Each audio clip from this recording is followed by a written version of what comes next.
preparations going on. If you could start off with a brief opening statement, then we'll go ahead to questions. Yeah, thanks, John. Just just got off the practice field. Teams are working hard, getting ready to play in this game. Really looking forward to going down to New Orleans and playing in the Sugar Bowl. It's what an honor to be going down there. It's such a great city, and certainly wish we were spending more time in that city and getting to know it. Been down there a couple times. Went down there for a Super Bowl, and just unbelievable culture and great people. So it'll be a different experience, but we're still excited nonetheless, and excited to play against a great opponent. Rematch from last year. So the preparation's been great. Everyone had as good a Christmas as we could possibly have. Not able to really be around our families, but the guys have overcome a lot this year, and now we have to finish the race. We got to finish it strong, and looking forward to continue the preparation as we head to Friday night. First question will be from Austin Ward from Letterman Row.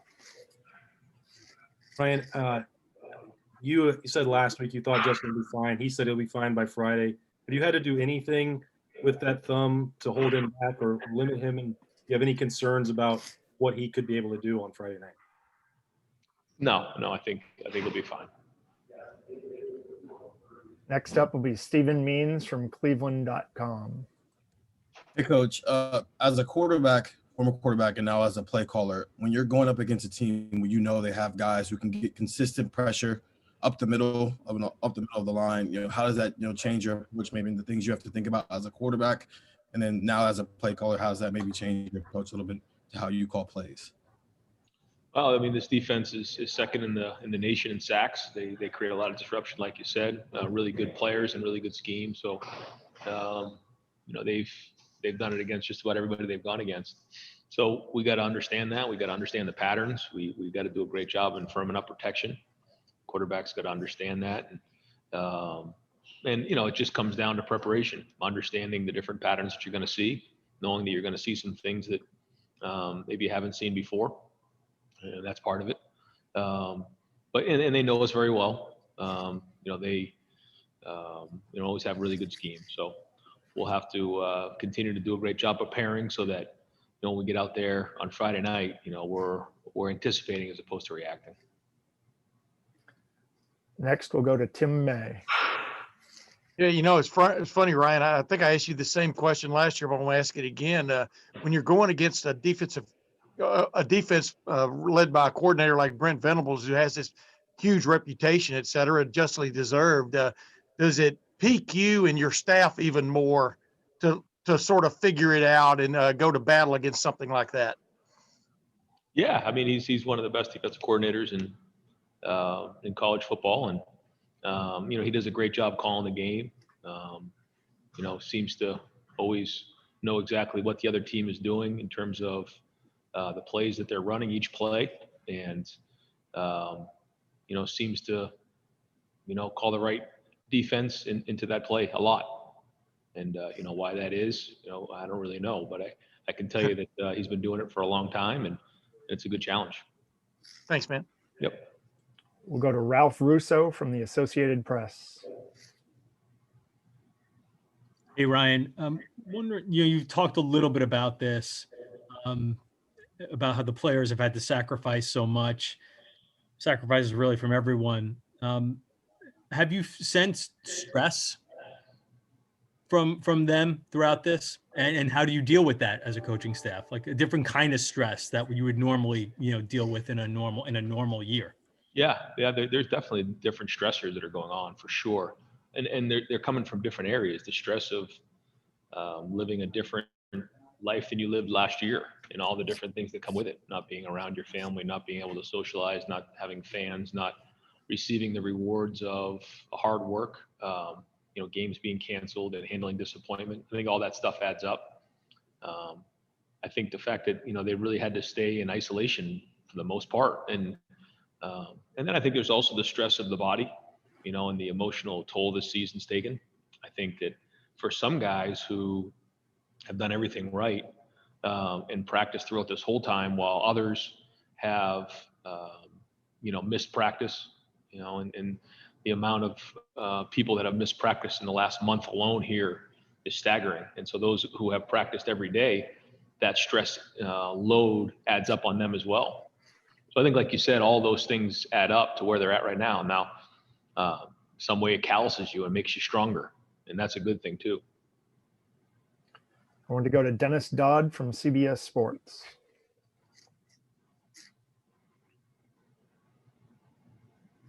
Dennis, unmute, please. Sorry about that. Ryan, I wonder if you could reflect on the circumstances of how you got to Ohio State. It was after that 31-0 loss to Clemson where Urban kind of retooled the staff. If that doesn't happen, are you there? And because obviously you've flourished since you got to Ohio State. Yeah, I was with the 49ers at the time and had a few conversations with coach and,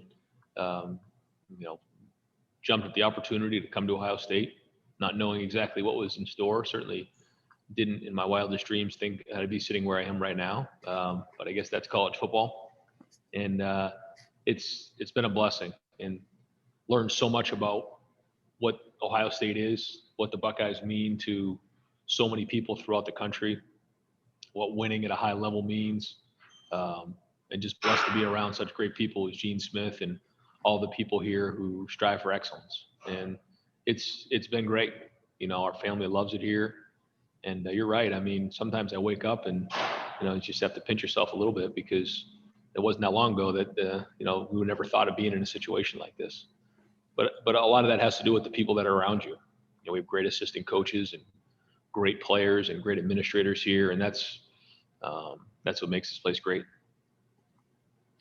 Next will be Joey Kaufman from the Columbus Dispatch. Ryan, in a normal bowl season, you guys would typically be there a few days in advance of the game, and you'd have all these festivities, and the team would partake in some of that stuff. This year is obviously different. Have you tried to recreate some of that going into this game, or is it just entirely different and just a game? What is that like? Yeah, it's been very different for a lot of reasons. One, there hasn't been that much of a lead up time. Usually you have at least 3 weeks, at least 2 weeks. This was quick. I mean, this was, I guess, 12 or 13 days. Plus you had Christmas in between. So there hasn't been a lot of, downtime that way. And really, we're not able to do a whole bunch of stuff together that, other than practice because of everything that's going on. And, certainly all the positive tests that have come up over the last month. And so we've taken a lot of precautions that way. And so it's going to be more just like a game. We're going to go down there the night before and, get some rest, get to the hotel, wake up, get ourselves ready to go and then go play the game Friday night. So yeah, it's one of those, things that we're just going to have to sacrifice this year is the bowl experience. And when you think about it, it's kind of a downer because you'd love to spend a week in New Orleans and all those things that come with a bowl game. And that's part of the reward that I was talking about that these guys, it's been taken from them this year. Whether it's fans in the stands, whether it's the recognition, or whether it's the number of games you play in a bowl experience, those things do add up. You could say they don't, but they do. And doesn't mean you need to sit around and cry about it, but it's something you need to be aware of. And so, yeah, we'll once we get down there, we'll try to do everything we can. But in the meantime, it's getting ready to play the game, and it's all preparation here. Next will be Nathan Baird from Cleveland.com. Hey, Ryan, it's rare, I think, even for a player of Justin's magnitude to maybe get another chance to go up against, one of the only team that's beaten him to this point, at least at Ohio State. I guess just how do you see this game playing into the legacy he could leave here, and just the opportunity that's ahead of him as a competitor? Well, I think he left that field wanting another shot. Now he has another shot, and he's not the only guy that felt that way. There's a lot of guys on our team who felt that way. And you would have never thought that you're going to make it all the way back here to go play in this game. And the journey was so strange to get here, but here we are. And now we have an opportunity to go play them again. And this is the reason why everybody worked so hard during that offseason, was to get to this opportunity. So now we've got to go make the best of it. Do I know what it means? I don't know. I mean, it's an opportunity to go play Clemson, and if we win, we go play for the national championship with everything that's gone on this season. And that's what matters. And has it been normal? No. But here we are. We asked for this opportunity, and now we got to go. Next will be Andrea Adelson from the ACC Network. You mentioned practice a little bit ago. I'm just wondering if Chris Olave and some of the other players who were out against Northwestern have returned to practice, and how much of the, if you've got the whole team together practicing, how much that will help now as you prepare for Clemson. One of the challenges for the last month has just been, like you said, the amount of guys that have been in and out for whatever reason, whether it's been for the virus or, guys just, being out because of injuries. The numbers are off the charts. So that has been a major challenge, is trying to prepare for games, but having guys come in and out of stuff. We have got a bunch of guys back. Guys are starting to practice now, and it'd be good to get some of these guys back to play on Friday night. But it's not like you just throw them back in there and they're just going 100 miles an hour again. There's a ramp up to it. They didn't do anything for 10 days, and they had to pass their cardiac test, and then you have to kind of ease them into it, especially the skill guys because of soft tissue injuries. And I think we're doing as good a job as anybody of having a really good protocol on how to get them back safely to play. But it certainly has been a major challenge, guys in, guys out. And like I mentioned before, that puts a lot of stress on the guys who are in there, who are taking the reps in practice, because you have to practice to get better. And we haven't had the luxury of playing in, 13 games leading up to this. So we have to continue to practice. So that's been one of the challenges this year. And it's something that our guys have embraced. It hasn't been easy, but they've overcome it. And here we go. Next up will be Bill Landis from The Athletic. Hey, Ryan, you've talked a lot since you've been here about your offense and staying aggressive. I'm just wondering, does aggressive always have to mean throwing the ball? Can a team be aggressive running the ball? Or just like, what's your idea, I guess, when you think of that? And why is that the preferred disposition, I guess, for lack of a better word, for your offense? No, I don't think it's preferred. I mean, I think the idea is to score. It's like in the Big Ten championship game, we ran for, I think, 330 yards in a game, or I forget exactly what the number was. So, I mean, we're always going to strike a balance. We always want to do that. And I think when you look at the numbers, I think they would probably show that that's what we have. We have a pretty good balance. I don't know what our passing and running numbers are right now, but we always have to put pressure on the defense, and throwing the ball is a huge part of that. And that also opens up the run game. And I think that's part of how you attack teams. And if you're not executing at a high enough level, then you need to get that fixed. But whenever you start, not calling it aggressively, that's when, bad things happen. You lose confidence, and that's not the way we're wired. I mean, we're going to go out there and try to score as fast as we can, and try to score as many points as we possibly can. But at the same time, keeping that balance and controlling the ball. So whatever that is, and then we'll look at the schematically what gives us our best chance. In certain teams, they load the box and you have to throw the ball. We didn't throw the ball as efficiently in the last game as we would like to have. Missed a few opportunities. Could have been a bigger number, but it wasn't. So that's what you got to learn. You got to get better at it. And so we're always looking for that balance. And being aggressive is both. It's sometimes playing with tempo. It's sometimes taking shots. But at the end of the day, if you're forcing the team to defend the entire sideline and run and pass and the quarterback run, I think that's when you put the most stress on the defense. And if I can follow up on that just quickly, last year in this game, you guys kicked 2 field goals from the 5-yard line, and that would seem to run a little counter almost everything you just said. And I'm just wondering how those 2 field goals have sat with you over the last year as you've sort of framed your mindset for this offense this year. Yeah, I mean, you don't want to, go back and replay the game last year, but one of the issues was field goals in the red zone and not scoring touchdowns down there. We had one called back. We had a drop. It didn't happen. So, we got to make sure that, we're scoring touchdowns when we get down in there. But in games like this, we also got to be smart.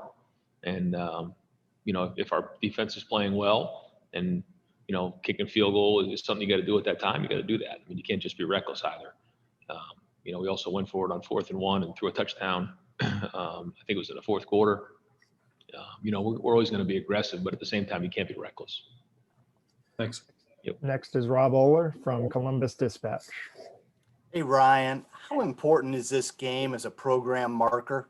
You guys are right there. You're up 16-0. It slipped away, but you've got Alabama and Clemson. How important is it that it is Clemson and that you have a shot to make a statement? I don't know. I don't know how to answer that, Rob. I would say,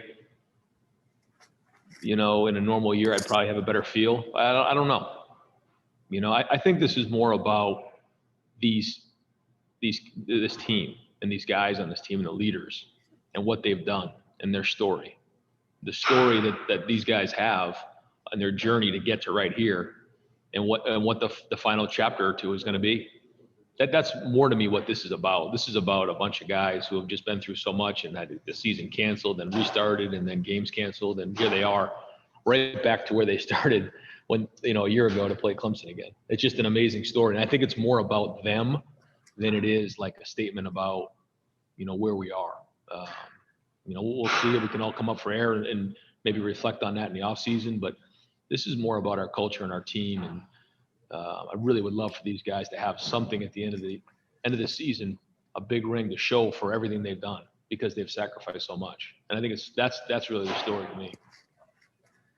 We'll now go to David Hale from ESPN.